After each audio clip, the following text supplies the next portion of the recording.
به نستعين على أمور الدنيا والدين والصلاة والسلام على أشرف الأنبياء والمرسلين سيدنا ومولانا محمد وعلى آله وصحبه أجمعين. سبحانك لا علم لنا إلا ما علمتنا إنك أنت العليم الحكيم. رب اشرح لي صدري ويسر لي أمري واحلل عقدة من لساني yafqahu qawli, amma ba'du. Alhamdulillah, saudaraku sekalian, kita awali dengan membaca niat belajar seperti biasanya. Bismillahirrahmanirrahim. Nawaitu ta'allum wa ta'lim wa naf'a wal intifa' wal mudhakarah wa tadhkir wal ifadah wal istifadah wal hidha ala tamassuk bi kitabillah wa sunnati rasulillah sallallahu alaihi wa alihi wasallam wa du'a ila al-huda wa dilalata ala al-khair ibtigha'a mardatih wa thawabih wa husnil khatimah ma'al lutfi wal afiyah wa salahil aqibah bi rahmatika ya arhamar rahimin.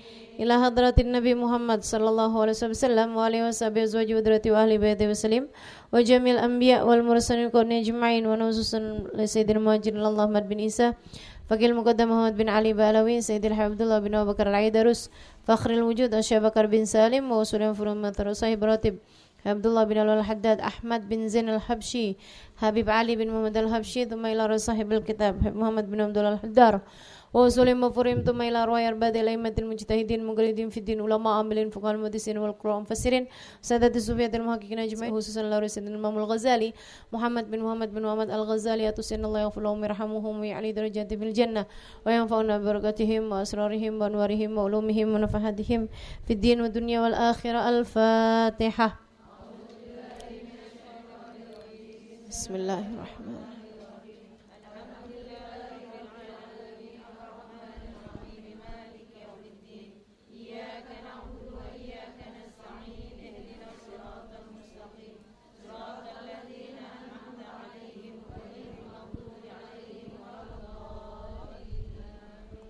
Bismillahirrahmanirrahim. Thalathatun. Qala Rasulullah sallallahu alaihi wa alihi wasallam. Bersabda baginda kita Nabi besar Muhammad sallallahu alaihi wasallam. Thalathatun la yadkhuluna al-jannah abada. Thalathatun, tiga kelompok orang. Ada tiga orang. La, tidak, yadkhuluna, mereka masuk, al-jannah, surga, abadan, selamanya. Ada tiga orang gak akan pernah masuk surga. Siapa itu? Ad-dayyuth, nomor 1. Nomor 2, ar-rajulah minan nisa, yang kelaki-lakian dari perempuan. Yang ketiga, wa mudminul khamr, yaitu pecandu minuman keras. Qalu, mereka bilang, ya Rasulullah, qad arafna mudminul khamr, kami ngerti nih yang mudminul khamr, pecandu minuman keras. Famanid dayyuth, tapi kami gak ngerti siapa tuh dayyuth. Dayyuth itu siapa? Famanid dayyuth, siapa itu dayyuth wahai Rasul?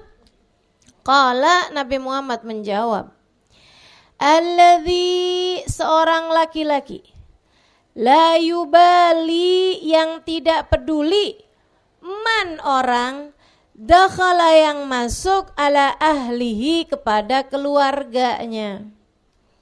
Seorang laki-laki yang gak peduli istrinya ketemu sama siapa aja. Seorang laki-laki yang gak peduli siapa aja yang datang ke rumahnya. Mau ada cowok masuk keluar masuk ke rumahnya, dia gak peduli.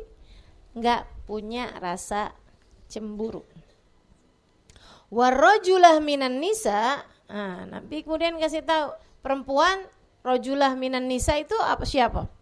Warajulah minan nisa adalah Allati perempuan, tatasyabbah yang menyerupai birrijal dengan laki-laki. Jadi perempuan yang kelaki-lakian. Ya. Rawahu Tabrani, hadis riwayat Imam At-Tabrani. Yuk sebelum kita pelajari biar berkah. Semoga tidak ada dari kita dan keluarga kita yang menjadi salah satu dari ketiga kelompok ini. Kita akan baca bersama-sama hadis ini sambil minta sama Allah. Ya Allah, jauhkan tiga hal tersebut dari seluruh keluarga kami. Anak keturunan kami, ponakan-ponakan kami, terus ke bawah. Ya Allah, jauhkan semuanya. Bismillahirrahmanirrahim.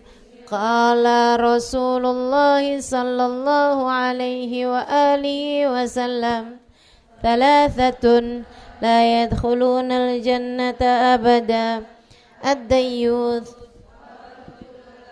minan nisa wa mudminul khamr. Qalu ya Rasulullah, qad arafna mudminal khamr, faman ad-dayyuth? Qala alladhi la yubali man dakhala ala ahlihi warrajulatu minan nisa allati tatashabbahu birrijal. Rawahu Tabrani. Jadi hadis ini menceritakan tentang tiga kelompok orang yang tidak akan masuk surga. Tunggu. Tidak akan masuk surga. Apalagi pakai ada kata-kata abada, selamanya.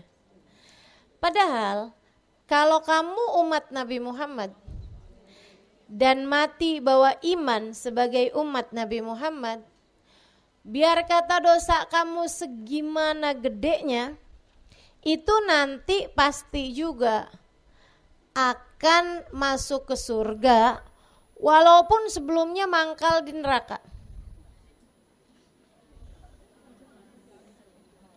Sebelumnya nyangkut di neraka nih, sebelumnya transit dulu di neraka, tapi ntar ujungnya masuk surga juga dengan syarat, kan itu ya, sebagai umat Nabi Muhammad alaihissalam. Nah tapi ini kok hadisnya bilang, Nabi Muhammad bilang abadan, selamanya gak bakal masuk surga. Lah gimana nih berarti? Artinya orang yang termasuk di antara hadis ini sulit baginya mati bawa iman. Kebanyakannya akan kelewat iman sebelum kematiannya, sehingga dia akan meninggal dunia tidak sebagai umat Nabi besar Muhammad. Serem benar. Makanya mudah-mudahan dijauhkan semuanya, agar seapa-apanya kita masih punya peluang untuk bahagia hidup di dalam surganya. Amin ya Rabbal alamin. Siapa itu? 3 orang yang gak bakal masuk ke dalam surga abadan, selamanya, gak ada ceritanya dia masuk ke dalam surga. Siapa itu Rasul? Yang pertama kata Nabi Muhammad ad-dayyuth. Yang kedua kata Nabi Muhammad rajulah minan nisa.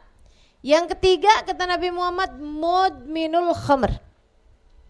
3 orang, dayyuth, rajulah sama mudmin, ya. 3 orang tersebut ini nggak bakalan masuk ke dalam surga.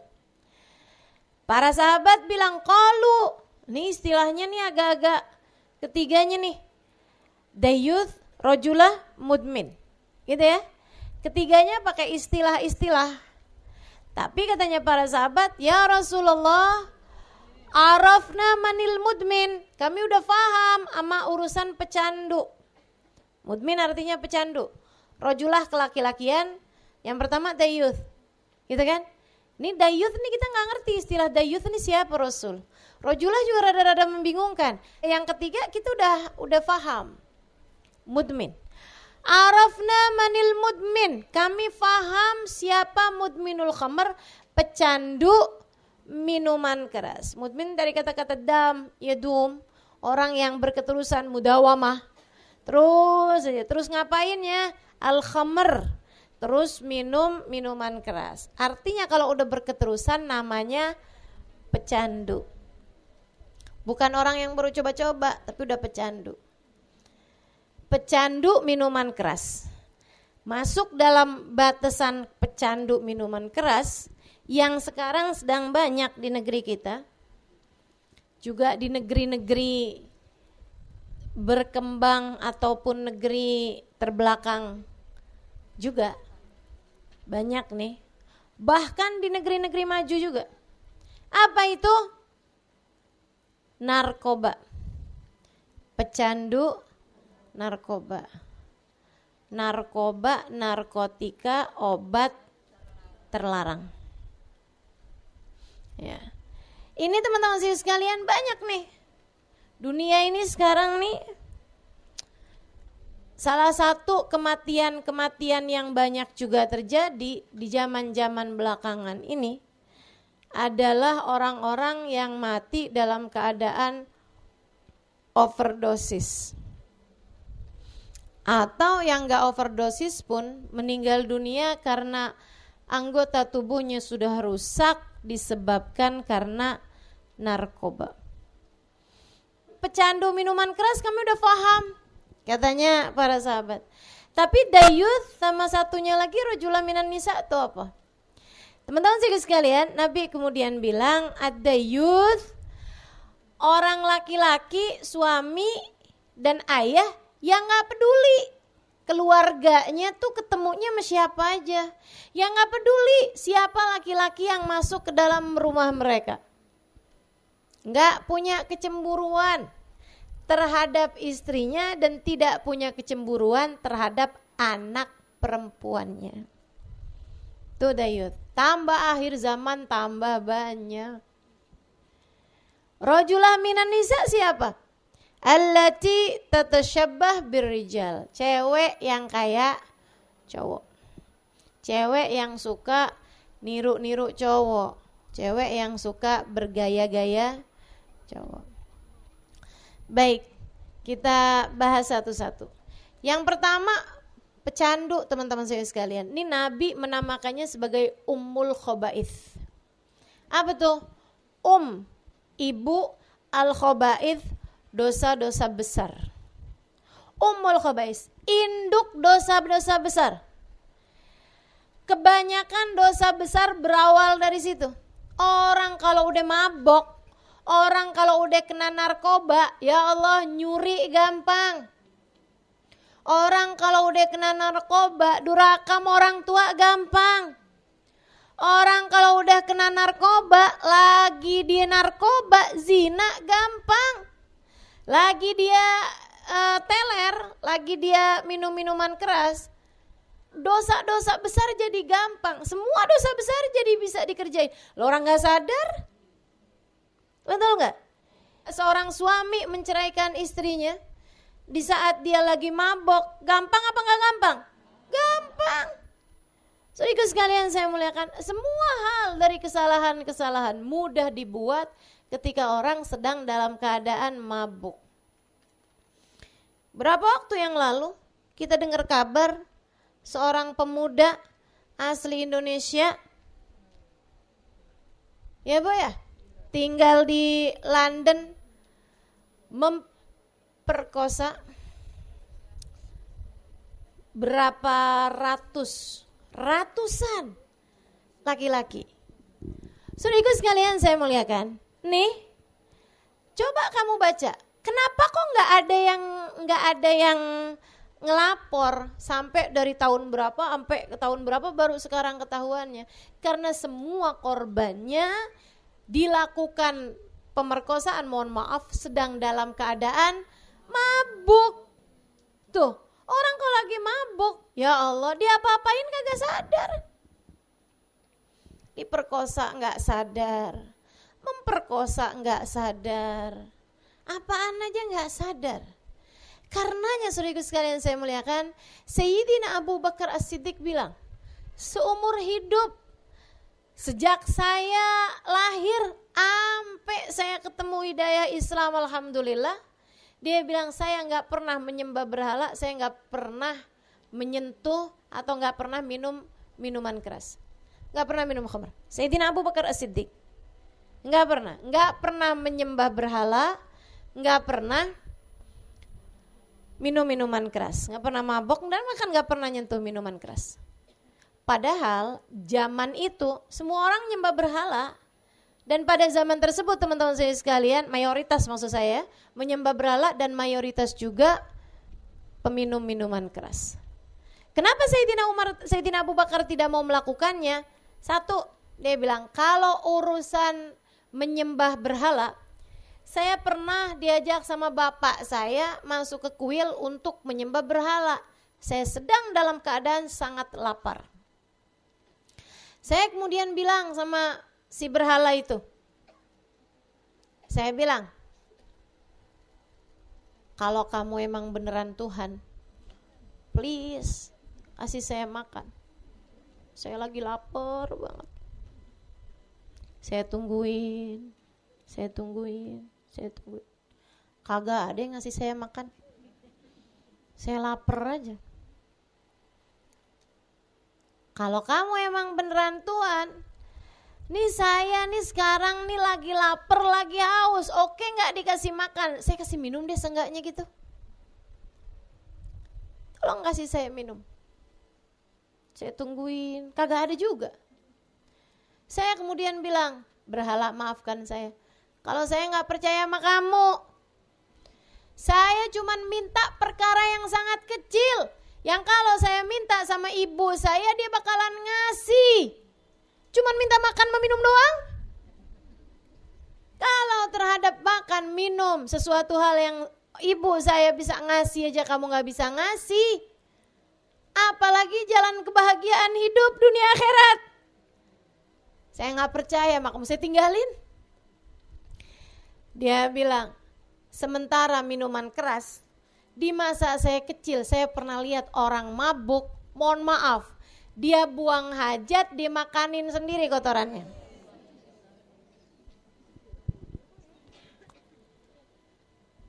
Dia bilang, saya melihat pemandangan tersebut, kemudian saya bilang, sumpah saya gak akan pernah menyentuh satu minuman yang ketika saya meminumnya membuat saya tidak sadar apa yang saya lakukan. Sebab ketika saya gak sadar sama apa yang saya lakukan, saya gak bisa percaya sama diri saya kala itu. Ngapain saya melakukannya? Pintar teman-teman sekalian. Makanya sama Allah dipilih. Jadi manusia yang menjadi pendamping hidup baginda Nabi besar Muhammad, yang menjadi kesayangan sahabat dekat baginda Nabi besar Muhammad sallallahu alaihi wasallam. Orang pertama yang masuk Islam dari kalangan dewasa, Sayyidina Abu Bakar As-Siddiq. Tuh pilihan semua tuh, orang-orang yang pertama masuk Islam tuh. Sayyidah Khadijah bintu Khuwailid, waduh, tuh ya, luar biasa.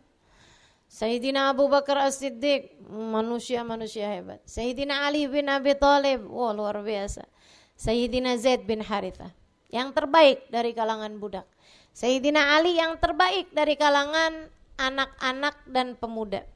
Sayyidina Abu Bakar yang terbaik dari kalangan laki-laki dewasa. Sayyidah Khadijah yang terbaik dari kalangan kaum perempuan. Allah SWT memilih mereka sebagai orang-orang pertama, pilar-pilar cahaya bagi agama Islam kita ini. Teman-teman saya sekalian saya muliakan, ini Sayyidina Abu Bakar belajar dari itu. Oh, udah gak bakalan mau udah saya nyentuh minuman keras, ogah. Orang cerita rasanya enak begini-begini, ogah, saya udah pernah lihat. Orang di saat lagi mabok sampai mau-maunya makan kotoran sendiri, gak akan saya mau menyentuhnya. Nih teman-teman saya sekalian, dan emang beneran ya, ajaran agama Islam itu yang paling indah. Diharamkan minuman keras sehingga kita selalu memiliki kontrol terhadap diri kita. Kita tahu apa yang kita lakukan sehingga kita paham konsekuensinya. Nah kalau kita gak tahu apa yang kita lakukan kan kita gak paham konsekuensinya. Kata suaminya, duit saya hilang. Waktu kamu mabok kemarin tuh kayaknya kamu ambil deh. Kita nggak bisa tahu. Iya bisa jadi, kan begitu. Di mana kamu taruh duit? Ya kagak tahu juga. Memang lagi mabok. Halo? Kebayang di saat kamu lagi mabok, auzubillah, kamu tidak memiliki kontrol atas dirimu, teman-teman sekalian. Makanya jangan. Nabi menamakannya sebagai ummul khaba'ith, induk dosa besar, dan gak salah. Ada seorang laki-laki, teman-teman sekalian, ditaksir sama seorang perempuan, ada seorang laki-laki pemuda. Dia sering lewat di jalanan, ganteng banget orangnya.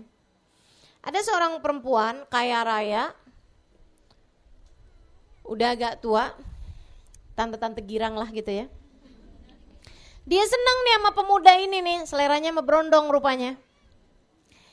Jadi saudara sekalian, satu waktu tuh pemuda diajakin naik ke rumahnya, sebuah apartemen yang sangat mewah.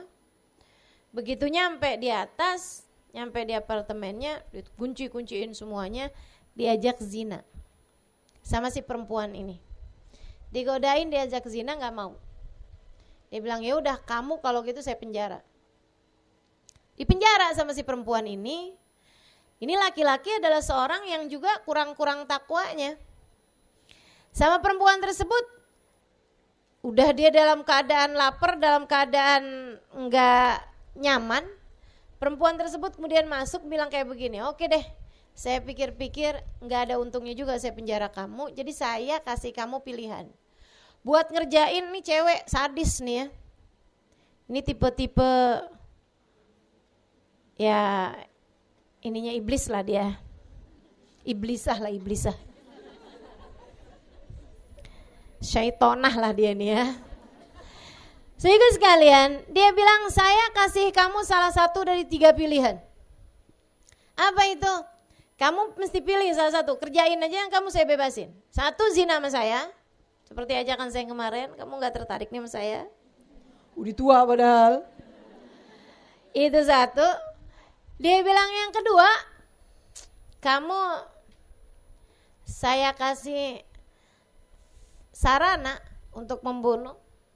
Dipanggilin kemudian, ada seorang anak kecil taruhin pedang di situ. Dibilang kamu bunuh anak ini, anak kecil.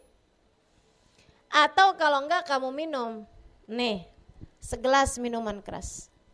Dia mikir, bunuh anak-anak, wih dosanya kayak apaan? Dia mikir, zina, wih enggak dah, kayak apaan dosanya? Mana ceweknya kagak cakep lagi.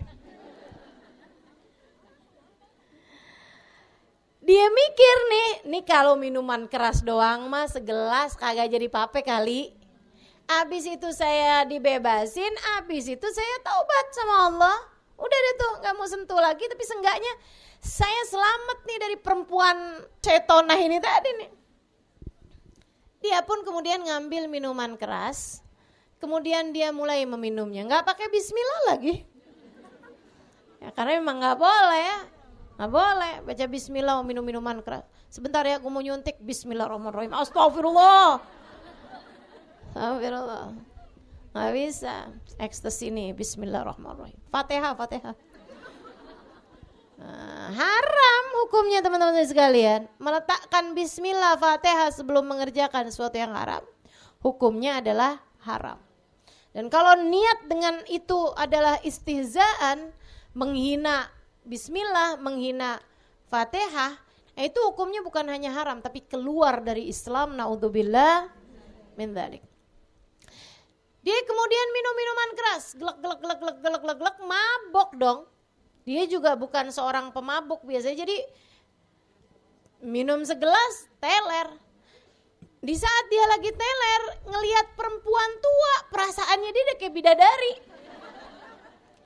Ngelihat syaitonah nih kayak hurul en nih dalam pandangan dia nih. Jadi dia pun kemudian lihat perempuan ini kayak cantik, dia zinain. Lagi dalam keadaan mabuk.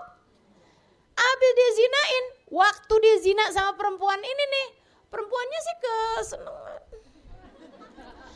Tapi si yang anak kecil tadi tuh yang ada di situ tuh nangis ketakutan, nangis ketakutan.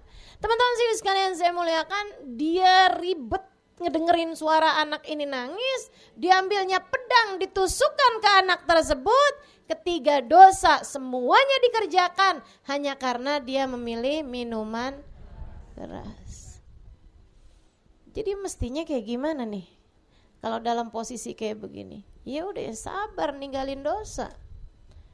Nanti Allah akan beri jalan keluarnya. Atau pilih seperti seorang laki-laki lain yang juga mendapatkan perlakuan kurang lebih sama seperti ini. Ada seorang pemuda jual kain. Ini cerita pernah diceritakan, kalau cerita yang tadi saya dengar dari Sayyidil Habib Umar bin Hafid dalam salah satu kajian beliau. Kalau cerita yang ini yang akan saya sampaikan, saya dengar dari Ustadzah Iman Sidqi, pendakwah yang asalnya dari Mesir. Beliau sekarang banyak berdakwah di Maryland, Amerika Serikat. Jadi teman-teman saya sekalian, nih Ustadzah Iman Sidqi cerita, di Mesir sana ada satu jalan namanya Hayul Misik, Gang Kasturi, Gang Minyak Wangi, Gang Misik. Kenapa punya nama kayak begitu?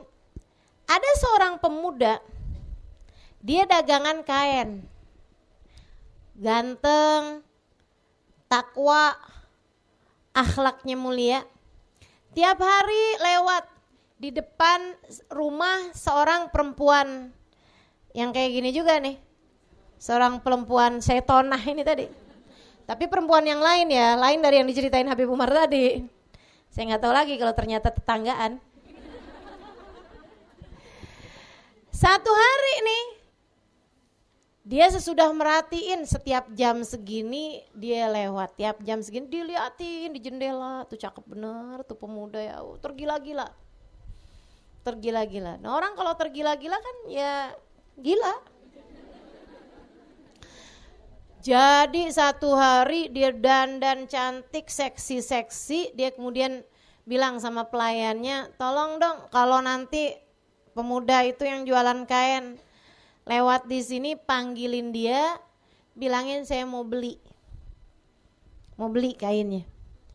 Sehingga sekalian, akhirnya dia lewat dibilangin, ini tuan saya mau beli kain, girang, seneng. Waduh, nih batik saya laku semua nih.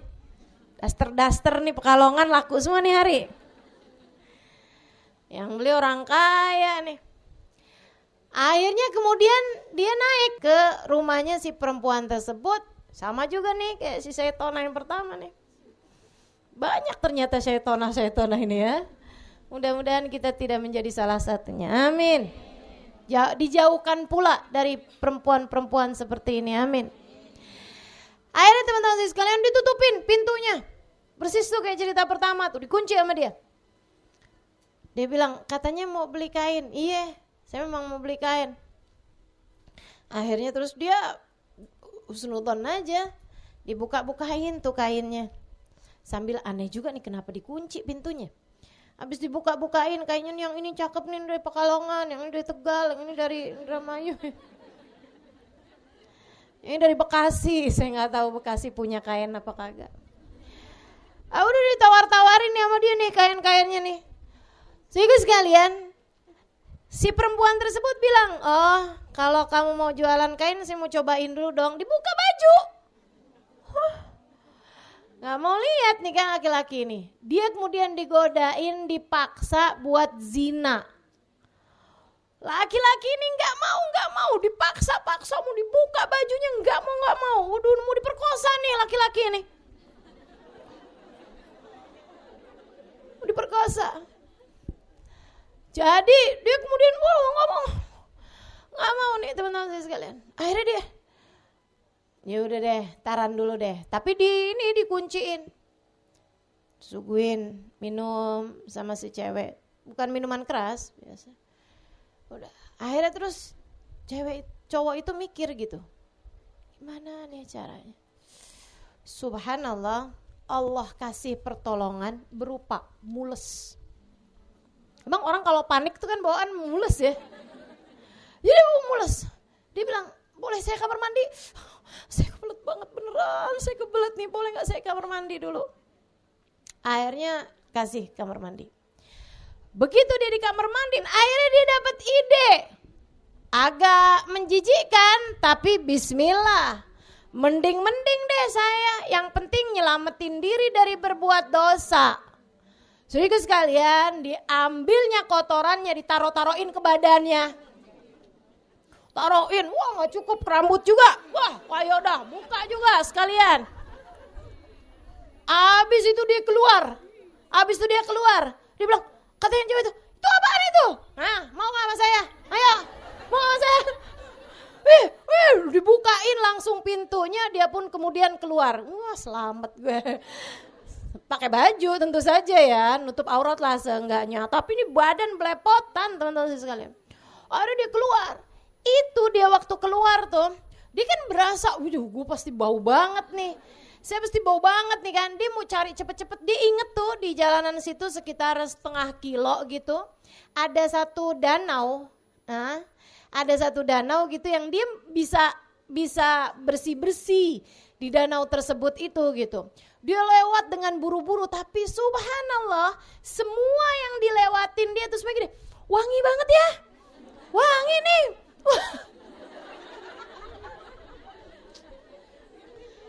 Dia heran juga gitu.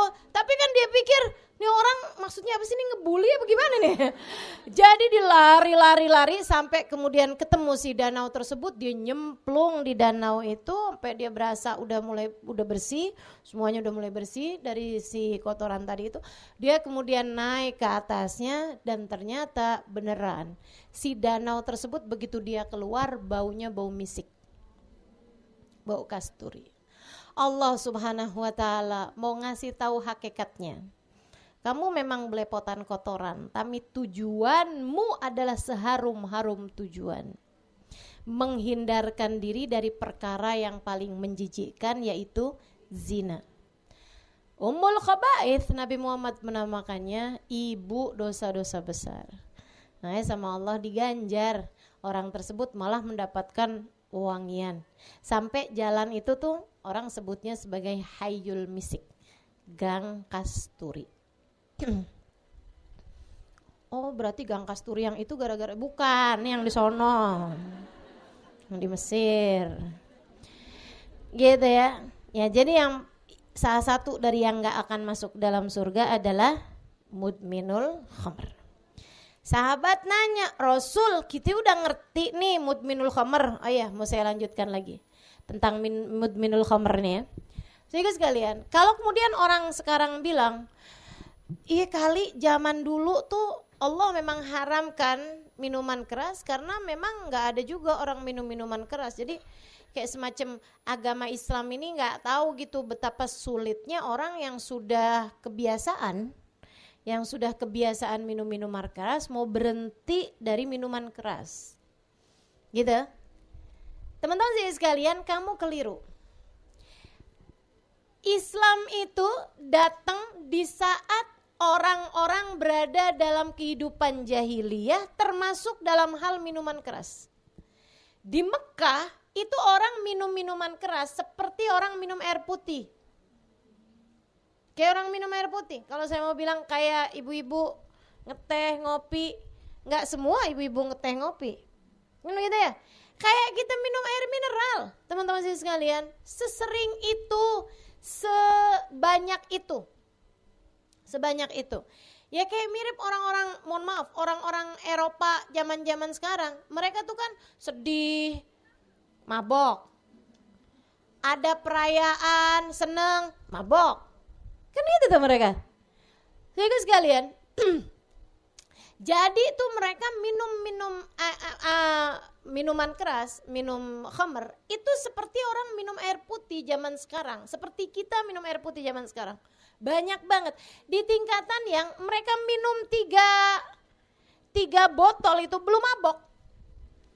Dari udah kecanduannya, dari udah banyaknya tingkat mereka minum minuman keras, ya kan? Nah kalau kayak kita yang nggak pernah minuman keras, nggak usah pakai,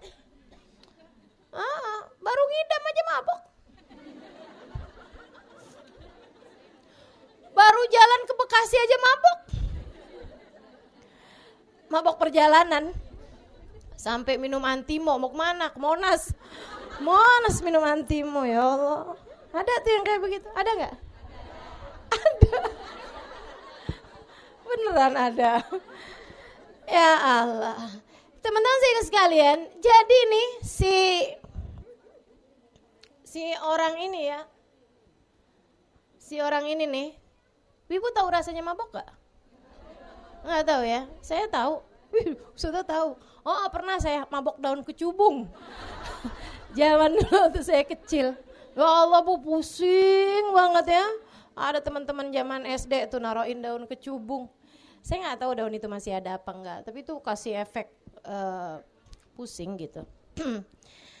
Udahlah, sesudah saya tahu rasanya mabok daun kecubung.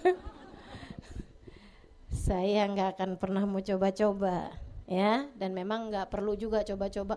Pengen tahu rasanya, saya masukin, saya muntahin lagi boleh nggak? Nggak boleh, nggak boleh, nggak boleh. Haram ya. Banyaknya haram, sedikitnya juga haram. Jangan mau coba-coba, jangan coba-coba. Sehingga sekalian, jadi tuh Islam datang di saat orang tuh kebiasaan minum minuman keras. Karenanya di masa Mekah nggak ada syariat haram minuman keras, nggak ada. Sampai di masa Madinah udah orang diwajibin sholat, udah orang diwajibin bayar zakat, udah orang diwajibin puasa, minuman keras tuh belum haram. Jadi masih ada ceritanya nih bulan Ramadan saat buka ada gitu minuman keras. Gitu kan, aku mau mabok dulu ya, buka puasa. Ada gitu, karena memang belum haram, saudara sekalian, belum haram. Sampai satu waktu turun tuh firman Allah SWT nyeritain tentang, maksudnya ada salah satu barang-barang yang dijual itu salah satunya adalah minuman keras, anggur-anggur gitu. Nah mereka buat minuman keras tuh macam-macam Bu, salah satunya dari kurma. Mereka buat kurma tuh minuman keras juga gitu. Nabid namanya, itu minuman keras yang terbuat dari kurma. Sehingga sekalian, satu waktu Allah SWT mulai turunin. Jadi nggak ada perintah datang dari Allah SWT tentang keharaman sesuatu secara berangsur-angsur kecuali minuman keras. Karena Allah tahu betapa sangat sulitnya menghindar dari kecanduan. Menghindar dari memberhentikan sebuah kecanduan. Ini juga bisa dijadikan pembelajaran tentang bagaimana seseorang caranya menghindar dari kecanduan. Maksudnya kalau udah terlanjur kecanduan, mau ngilanginnya tuh gimana caranya? Nah itu juga salah satunya pembelajaran dari cara Allah memberikan keharamannya minuman keras. Jadi Allah ketika pertama kali mau mengharamkan minuman keras, caranya Allah SWT, Qul fihim yas'alunaka 'anil khamri wal maisir. Qul fihima ithmun kabirun wa manafi'u linnas. Wa ithmuhuma akbaru min naf'ihima. Kata Allah dalam Al-Quran begitu. Yas'alunaka, a'udzu billahi minasyaitonir rajim, yas'alunaka 'anil khamri wal maisir. Mereka bertanya tentang hukumnya khamr, minuman keras, wal maisir dan judi. Qul, sampaikan sama mereka, ada bagusnya, ada jeleknya, ada manfaatnya, ada jeleknya. Ada manfaatnya. Apa manfaatnya? Perdagangan. Apa manfaatnya? Kalau buat minuman keras, teman-teman saya sekalian, manfaatnya menghangatkan badan. Kan gitu ya? Gitu, ada manfaatnya. Tapi ada mudaratnya. Wa itsmuhuma, bahayanya minuman keras, akbar min naf'ihima, lebih besar daripada kemanfaatannya. Orang-orang yang imannya sudah lebih tinggi ketika baca wa itsmuhuma akbar min naf'ihima, manfaatnya bahayanya lebih besar daripada kemanfaatannya. Udah ngapain dah, tinggalin aja deh. Ngapain kita ngerjain sesuatu hal yang bahayanya lebih besar daripada manfaatnya. Nah mulain tuh banyak orang ninggalin judi, ninggalin khamr. Sehingga sekalian, kenapa judi sama khamr digabungin? Karena memang banyak kan orang-orang itu kalau lagi judi gitu kan, Yang disuguhin minumannya minuman khamr. Pernah lihat gak? Datang kemudian, apaan nih? Teh tarik. Pernah? Ada? Gitu kan? Nah, jadi pasti tuh minumannya minuman keras. Memang perkara haram tuh gabungannya pantas-pantasnya juga sama yang haram. Banyak diantara orang beriman yang imannya udah agak tinggi tuh, mereka tinggalin minuman keras. Karena mereka lihat, mereka dengar ismuhuma akbar min naf'ihima. Bahayanya lebih besar daripada mudaratnya. Tinggalin deh, ngapain gitu. Tapi sebagian yang tingkat imannya tengah-tengahan atau bahkan imannya masih rendah, masih minum minuman keras. Sampai satu hari ada orang diminta jadi imam. Dia punya wudhu jadi imam, tapi masih rada-rada fly, rada oleng. Jadilah dia ngimamin. Ngimaminnya sholat malam, sholat maghrib atau sholat isya itu. Bismillahirrahmanirrahim. Jadi imam nih, mabok nih. Udah habis Fatihah, amin gitu ya.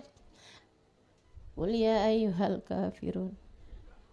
A'budu ma ta'budu. Antum abiduna ma a'budu. Wala ana abidu ma abadtu. Wala antum abiduna ma a'budu. Wala ana abidu ma abadtu. Wala antum abiduna ma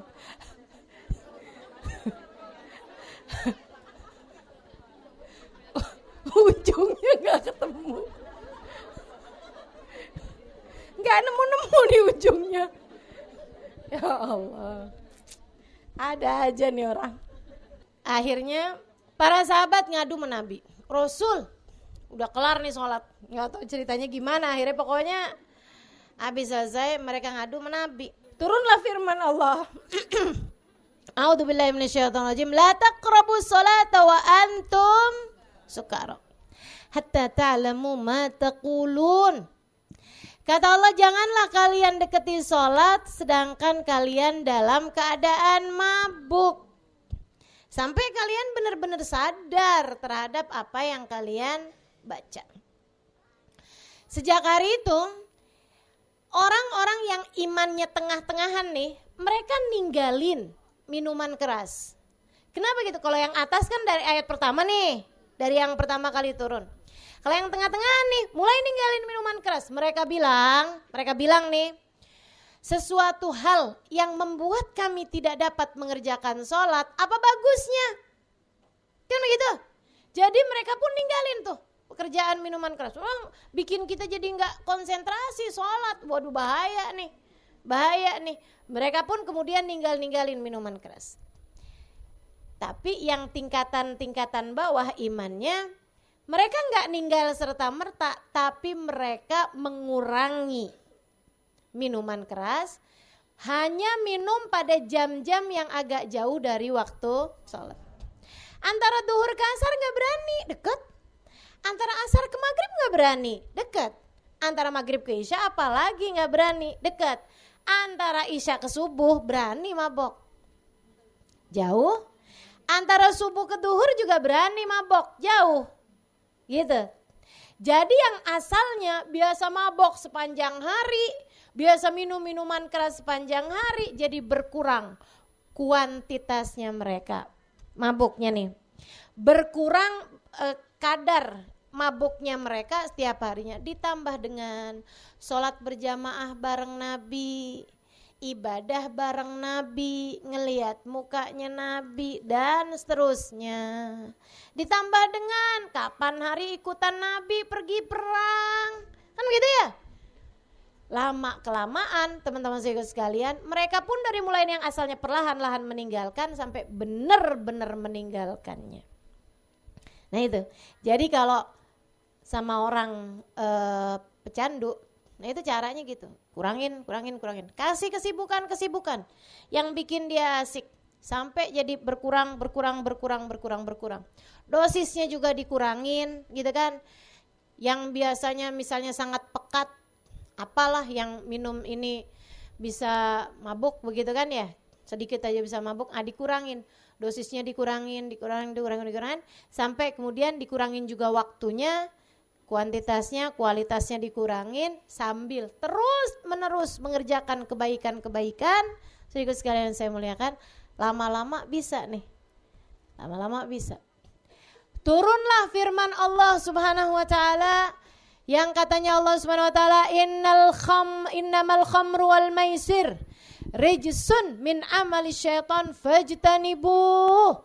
Sesungguhnya khamr, minuman keras, wal maisir dan perjudian, rijs adalah perkara kotor, min amali syaitan dan pekerjaannya setan. Fajtanibuh, maka jauhilah kalian semua. Saudaraku sekalian saya muliakan, ayat itu ketika disampaikan dalam keadaan umat Islam memang sudah merasa tidak perlu lagi sama minuman keras. Mereka udah mendapatkan manisnya iman. Mereka sudah sayang-sayang kalau waktu mereka bersama dengan Nabi mereka enggak dalam keadaan tidak sadar. Mereka khawatir terlewat perjalanan dengan Nabi atau ucapan Nabi atau semua kebaikan-kebaikan Nabi, maka mereka mudah siap ninggalin minuman keras.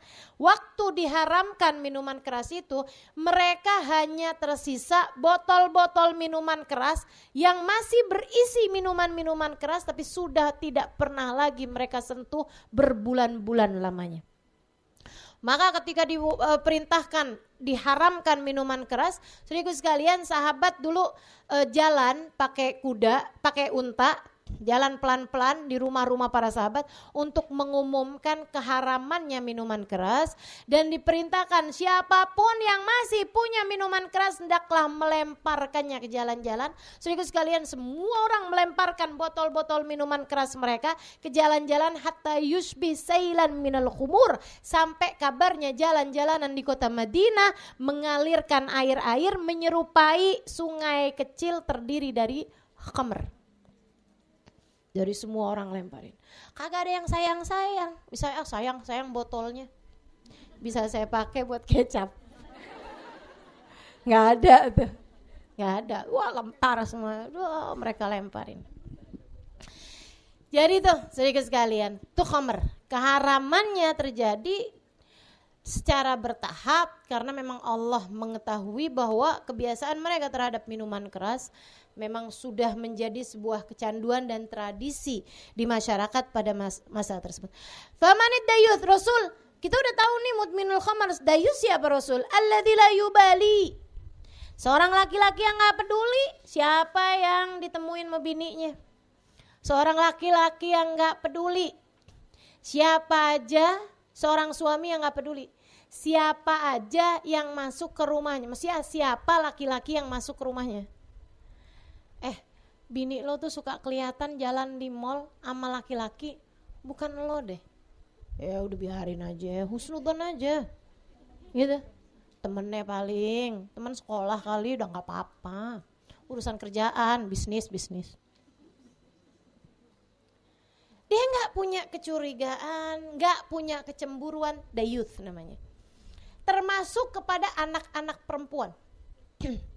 Saudaraku sekalian saya muliakan, termasuk pada anak perempuan. Dia gak peduli anak perempuannya jalan sama siapa. Dia gak peduli anak perempuannya pakai baju yang terbuka, seksi-seksi, diliatin sama mata-matanya orang, malah digoda-godain. Dek, tuh cowok kayaknya seneng deh sama kamu. Astagfirullah, nih dayuth teman-teman saya sekalian. Hati-hati. Tambah zaman kebelakangan ini tambah semakin banyak dayuth. Bapak-bapak atau ibu-ibu yang bilang sama anaknya, nak, kamu tuh umur udah 22 tahun kok belum punya pacar ya? Mamah dulu, nak, lagi zaman umur 17 tahun, mantan mama udah gak kehitung. Genit bangga. Dosa bangga. Astagfirullah. Laki-lakinya bapaknya juga kayak gitu. Kok kamu belum punya pacar sih, nak? Mau cariin apa? Pacaran dong, nak. Astagfirullah. Ini teman-teman saya sekalian, nih para dayuth nih. Na'udzubillah, iman tercabut dari dalam hatinya sebelum kematiannya. Dan saya pernah dengar dayuth ini juga banyak dipengaruhi sama makanan yang masuk dalam perutnya. Ya, kalau laki-laki pada suka makan daging babi, itu Allah Subhanahu wa taala akan perlahan-lahan menghilangkan kecemburuan dari dalam hatinya. Gak punya rasa cemburu. Gitu. Makanya saudara sekalian, mohon maaf ya, negara-negara atau daerah-daerah yang masyarakatnya biasa makan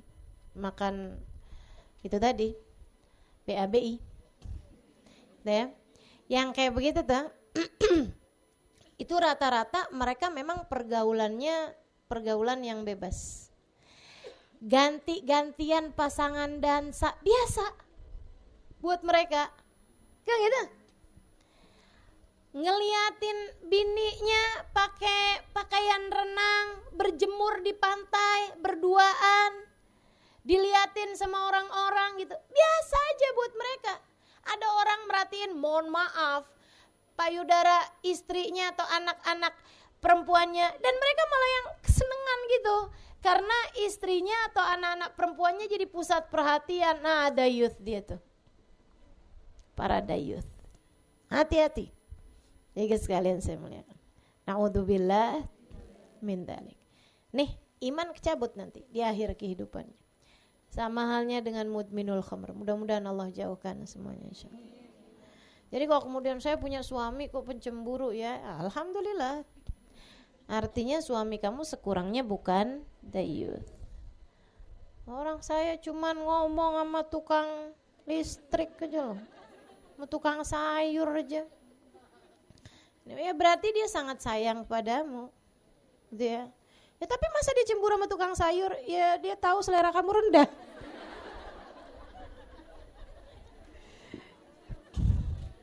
Saingannya sama tukang sayur. Alladzi la yubali man dakhala ala ahlih, orang yang tidak peduli siapa yang berjumpa dengan keluarganya.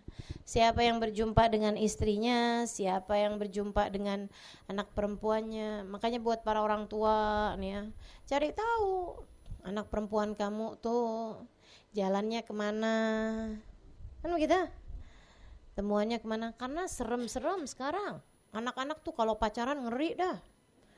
Zaman dulu kan pacaran pegangan tangan aja udah deg-degan, betul lah.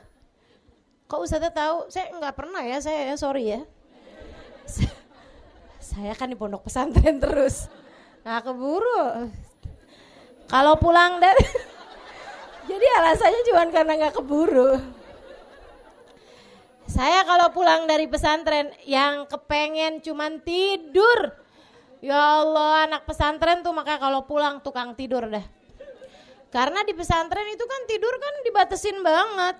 Wah, perkara mewah bagi kami santri-santri ini. Kalau bisa tidur di waktu yang tidak terbatas gitu kayaknya. Yang gak kebangun karena bel. Gak kebangun karena dibangunin orang.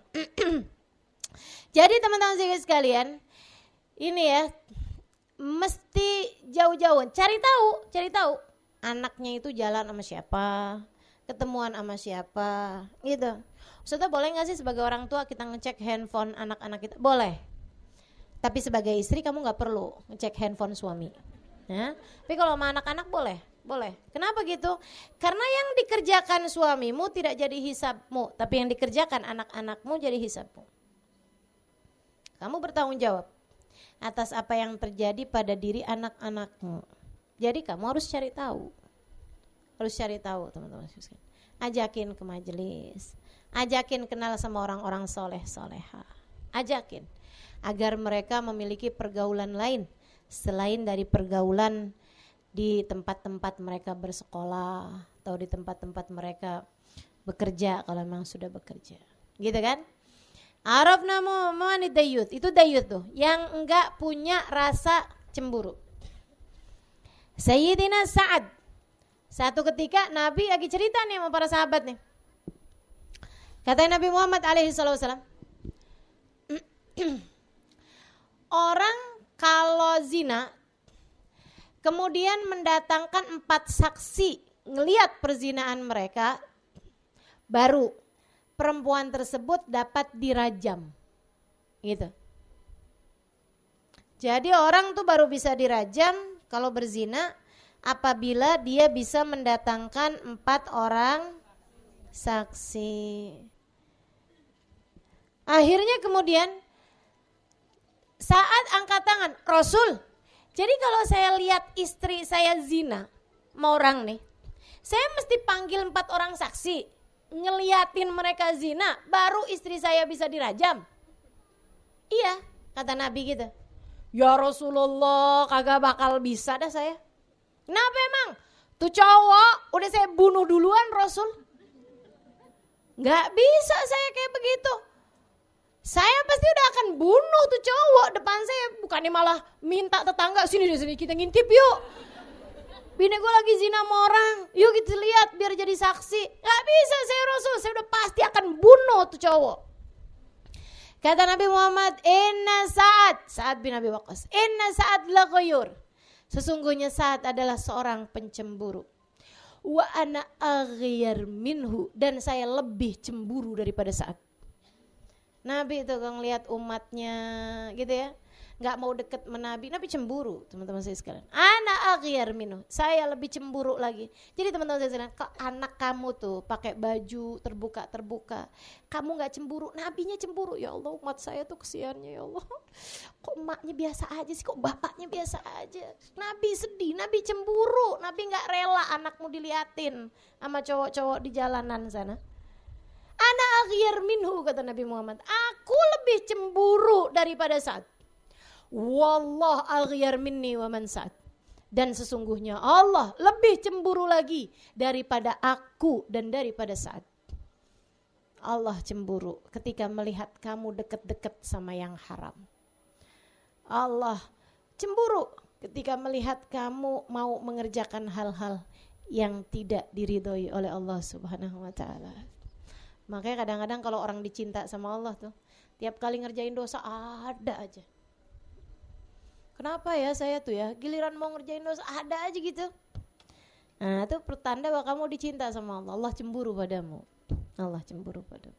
Terakhir teman-teman saya sekalian, warrajulah minan nisa adalah seorang perempuan yang nyerupain sama laki-laki, bukan nyerupain inian ya.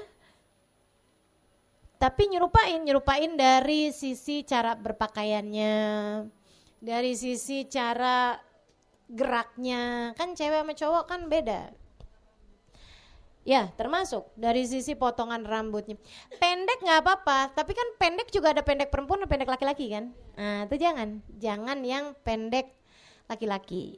Kalaupun kamu mau pendek karena ribet, gerah gini gitu segala macem, lagi punya anak bayi gitu ya, kalau rambutnya panjang suka ditarik-tarik sama dia gitu. Atau ribet lah suka ngurusin istinjanya apa segala macam, jadi sependekin aja. Boleh, pendekinnya boleh, tapi jangan mendekin menyerupai laki-laki. Kan laki-laki kan selain dipendekin ditipisin. Nah itu perempuan jangan. Termasuk cara pakai baju gitu ya. Jangan, saudaraku sekalian, jangan pakai celana panjang, hem gitu kan. Maksudnya yang memang orang tahu bahwa ketika kamu pakai baju itu adalah pakaian laki-laki gitu, jangan.